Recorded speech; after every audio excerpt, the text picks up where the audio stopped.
Исәнмесез, эфирда яңалыклар чыгарылышы, студияда Лилия Гатина, алга таба койбер темалар турында кыскача. Sıraулар бирделәр, илне саклаган өчен рәхмәт белдерделәр. Шалның беренче мәктәбендә укучылар махсус хәрби операциядә катнашучы белән очрашты. Медикаментлардан алып азык-төлек һәм квадроцикл, квадрокоптерларга кадәр шалдан чираттагы шефлык ярдәмен озаттылар. Sıraулар бирделәр, илне саклаган өчен рәхмәт белдерделәр. Шалның беренче мәктәбендә укучылар махсус хәрби операциядә катнашучы белән очрашты. Ул кыска вакытлы ялда хәрби хезмәткәр үзе укыган, хәзерге вакытта балалары белем алган мәктәпкә килергә вакыт тапкан. Сирга кушаматы сугышчының нәрсәләр сөйләвен алдагы минутларда сөйләрбез.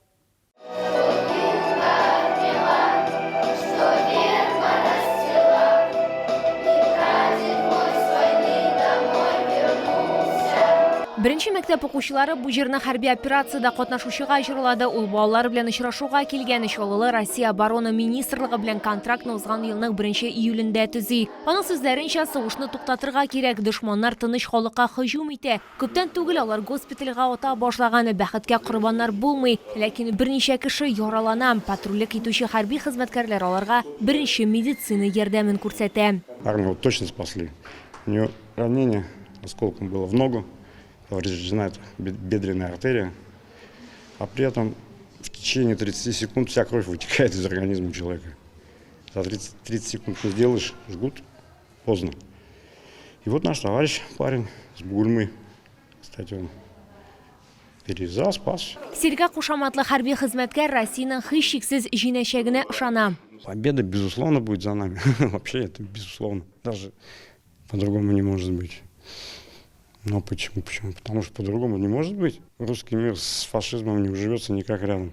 Аның кайтуын хатыны һәм ике баласы көтә, аны алгысызлыкка китүен бары тик хатыны гына белгән. Кызына һәм улына ул командировкага китәм дип әйткән. Хәрбине хатыны Надежда сүзләренчә, ул ирен калырга үгетләми. Ул хәл иткән икән инде, үз сүзендә торачагын белә. Бу очракта ул илне саклый һәм ул ирен хуплый. Стараюсь чем-то себя занимать, чтобы всегда в каком-то движении быть, чтобы меньше думать о плохом.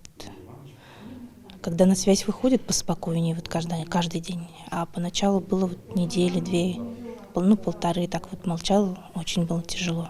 Ждать звонка все время на телефоне. Хәрби хезмәткәрне якыннар гына түгел, шулай күп кенә шаллылар да хуплый. Хәрби операциядә катнашучылар белән очрашуларны оештырырга тырышалар. Балалар зур теләк белән киләләр, сорауларын бирәләр. Аларга бик кызык, аларның хезмәте турында, эше турында. Һәм алар үзләренең теләкләрен әйтәләр. Моннан тыш без алар өчен гуманитар ярдәмнәр оештырабыз. Балалар хатлар да язалар. СВОда катнашучылар белән очрашулар үткәрелә ди Айгөл Гизатуллина. Балалар барысына да җитдирәк карый башлый, ә хәрби хезмәткәрләрне геройлар дип саныйлар. Я их считаю героями, потому что они защищают нашу родину, они это делают ради своих близких и ради себя. Они как бы идут воевать на родину ради себя, ради родных, близких. Это очень важное дело на самом деле. Они за нас воюют, служат за нас, защищают нас. Из-за этого мы должны помогать им, чем можем. Мәктәптә алга табада хәрби хезмәткәрләргә ярдәм итәргә ниятлиләр, укучылар хатлар яза, гуманитар ярдәм җыя һәм башка күп төрле эшләр башкара. Лилия Гатина, Эльмира Гайнетдинова, Кирилл Хабзей, яңалыклар. Медикаментлардан алып азык-төлек һәм квадроцикл, квадрокоптерларга кадәр шалдан чираттагы шефлык ярдәмен озаттылар. Ул Россия мәнфәгатьләрен яклаучы хәрби хезмәткәрләргә билгеләнгән. Агымдагы елда бу махсус хәрби операция зонасына 14нче тапкыр ярдәм җибәрү. Евгений Романов Самар өлкәсеннән Шалга ул шефлык ярдәме белән йөкне алу өчен килгән. Аны ул хәрби хезмәткәрләргә илтә. Алгы сызыкта аның ике инесе хезмәт итә һәм ул алар белән бик горурлана. Я давно собирался попасть на этот рейс. Это у меня первый рейс, но раньше я был в других рейсах не попадал. Сейчас выпала мне честь такая. У меня там родной племянник на СВО по контракту. Второй племянник по частичной мобилизации. Бу юлы Евгений Романов энеләрен күрмәячәк, ләкин ул белдергәнчә алгысызлыкта барсы да үзебезнекеләр, шуңа да аларга ярдәм итәргә кирәк. Автошәһәр волонтерлары да моңа ышана. Берничә ел дәвамында алар инде яклаучыларга актив ярдәм итә. У нас специально с Саратова приходят схемы. По этим схемам мы плетем. Прям каждая сеть уникальная по видам. Например, зимой, значит, белые сети. От земли зависит. Именно светоотражающие ткани, которые не видно с коптеров, с высоты. И бойцы наши укрыты этими сетями. У нас команда, которая прямо ездит туда, сами отвозим мы сами свой груз. Продукты питания, медикаменты, канцелярские товары. Вот все, что мы вот здесь пользуемся, мы все туда предоставляем ребятам. В этом году уже приготовили где-то 180 килограмм уже сделала. Я уж, знаете, не считаю даже уже, это уже отправляется. А так в общем итоге 295 килограмм вот за 2 года, получается, с 2022 года. Бу юлы хәрби хезмәткәрләргә азык-төлек, медикаментлар, бер питбайк мотоцикл, 2 квадроцикл һәм аларга 2 тагылма, 11 квадрокоптер, спутниклы, интернет һәм башка махсус техника илтәләр. Мы отправляем в зону СВО на серьезную помощь более 10 тонн, 11 миллионов 400 тысяч рублей. Это серьезная поддержка. У нас есть неравнодушное предприятие, которое поддерживает наших бойцов. Этот груз будет доставлен в группировке войск «Север». В ближайшие дни он до туда доедет. Махсус хәрби операция башланганнан бирле бу 28-нче тапкыр шифлык ярдәмен җибәрү һәм соңгысы булмаячак. Лилия Гатина, Эльмира Гайнетдинова, Кирилл Хабзей, яңалыклар.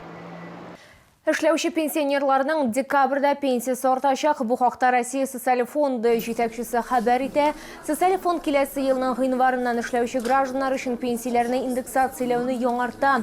Әмма яңа ел бәйрәмнәре сәбәпле кайбер россиялеләргә гыйнвар пенсияләрен декабрьдә күчерәчәкләр. Киләсе елда картлык буенча иминият пенсиясенең уртача күләме 24 мең сумга җитәргә мөмкин.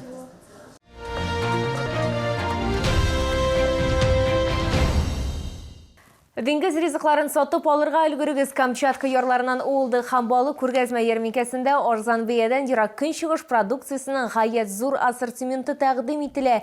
Яңа әзерләнгән һәм хуш исле диңгез бүләкләрен 19 октябрьгә кадәр Грин сәүдә үзәгендә беренче катта сатып алырга мөмкин. Керү Автозавод проспекты ягыннан. Шолы халкын һәм шәһәр кунакларын Камчатка улдыгы һәм балыгы күргәзмә ярминкәсе сөендерүен дәвам итә. Киштәләрдә 35 төрдән артык затлы диңгез ризыклары бар. В ассортименте есть рыба масляная, рыба меч, очень большой выбор, палтус, горбуша, все свеженькое. Рыба доставляется прямиком с Камчатки без глубокой заморозки, что позволяет сохранить все полезные свойства. Кызыл улды касыл ташлар шикелле ялтырый, ул витаминнар һәм файдалы матдәләр хәзинәсе, ә иң мөһиме консерватлардан бары тик туз гына. Шикарная отборная красная икра, зернистая, слабосоленая, очень вкусная, богата витаминами, микроэлементами. Буквально 1-2 бутербродика, организм насыщается всеми полезными свойствами. Бирдә күзләр камаша, сатып алучылар чиратта ярминкә ачылуга ук төзелә. Вкусные, кушаем все. Постоянно беру, когда приезжаю. В холодильник, в морозилку ложу. Все, там эти бутерброды делаем. Мы вот постоянно каждый месяц приходим, берем. Прям с утра приехали, первый день. Много полезного, омеги и так далее, и так далее. Я уже не знаю все, что там содержится, но говорят полезно. Икру уж бутерброд. Просто семья все любит понемногу. Камчатка балыкларын алмагач, зирек һәм шия агачлары төтенендә сыйлары файдалы үзлекләре шуннан да күп. Сез дә моны тикшереп карагыз. Күргәзмә ярминкә 19 октябрьгә кадәр Грин сәүдә үзәгендә беренче катта эшли. Керү Автозавод проспекты ягыннан.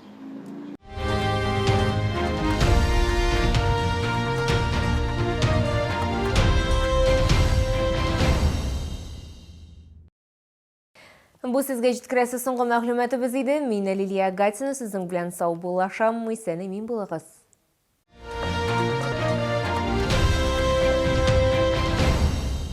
Группа компаний «Апельсин» 19 лет вместе с вами. И в честь этого объявляем розыгрыш подарков за тест-драйв в Cherry Апельсин. А при покупке Cherry 4 Pro 19% скидка от стоимости автомобиля. Cherry на Хасана Туфана 3. Шулы, встречай! Свежие камчатские деликатесы от производителя. Королевский лосось, красная икра, масляная. С 14 по 19 октября. ТЦ Грин, первый этаж, остановка Глобус.